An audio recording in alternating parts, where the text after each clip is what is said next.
హైడ్రా కూలగొట్టిన బంగ్లా షెల్లా చెదరైంది.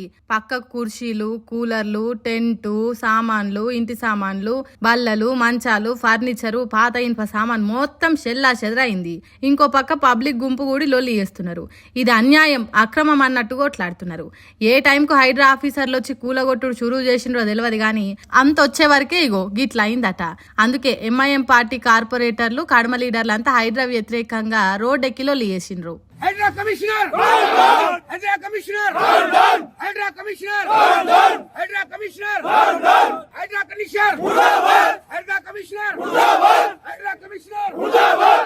అయితే హైడ్రా ఆఫీసర్లు మాత్రం మేం పద్ధతి ప్రకారమే కూలగొట్టినాం. 2000 గజాల సర్కార్ జాగల అక్రమంగా బిల్డింగులు కట్టి బిజినెస్ చేస్తున్నారట. సర్కార్ కండ్లు కప్పి దందాలు నడుపుతున్నారట.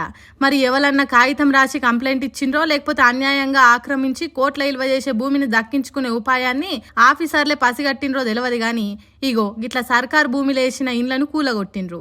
అసలే ముస్లింలు ఎక్కువ ఉండే ఏరియా కాబట్టి పోలీస్ బందోబస్తు కూడా బాగానే వచ్చింది. మరి ఇది ఒక్కటే కూలగొట్టి చేతులు దులుపుకుంటారో లేకుంటే పట్నం మొత్తంలో ఉన్న సర్కార్ భూములను కనిపెట్టి హైడ్రా ఆధీనం చేసుకుంటుందో ముందే చూడాలిగా.